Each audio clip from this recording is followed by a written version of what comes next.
Well, boarding schools began in the late 1890s, and depending on who you talk to, you will receive a different response. So it can vary from it was a pleasant experience, we had 3 meals a day and I learned a trade, to the more severe where there were physical and sexual abuse occurring.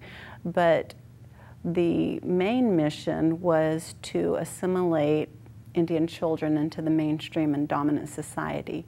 And so they were forbidden to speak their own language, their cultural items were destroyed, their dresses were changed to the dominant society, and it really created an environment of negativity of the cultural norms and values that our Indian children possessed.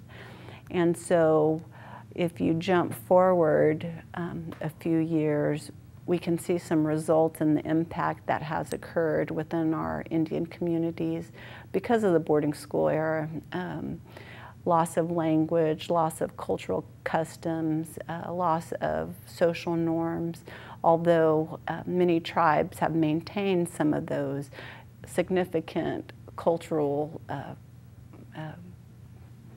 ceremonies and dances have been lost because of that. Kiowa Kids is a nonprofit organization that is established in Norman, and it really is an opportunity to work with Kiowas in the Norman, Oklahoma City metro area. Our tribe is located in Carnegie, which is southwestern Oklahoma, and so it makes it difficult to connect back to the tribe daily. And so we wanted to provide an opportunity for Kiowa kids to engage in the language. And so with the help of many people, we've created a website called kiowakids.net, and there is a wonderful resource of Kiowa language terms. We had established a immersion school for our youngest son, who participated with several other Kiowa kids, and they were instructed in the Kiowa language.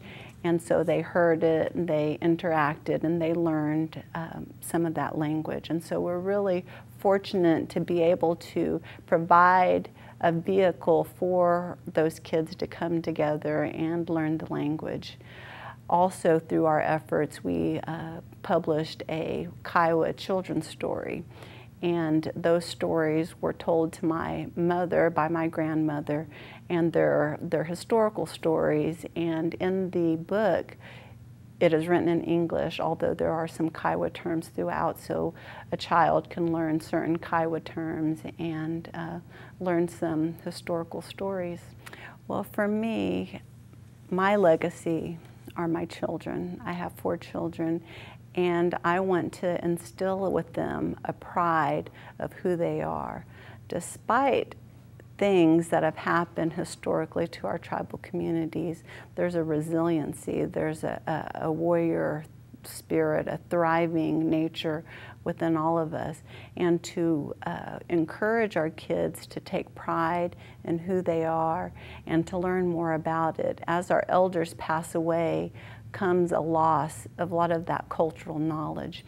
And so we try to engage with my mother daily and ask questions, and throughout our house you will hear the Kiowa language spoken. You will also hear the Choctaw language spoken, and sometimes there's the blending of the two. So that makes it rather interesting to hear our children speak.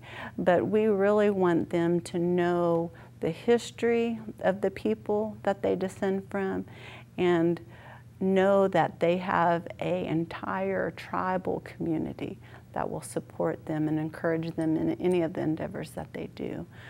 So above all, our tribal communities are resilient and maintain a lot of the cultural pride that we have.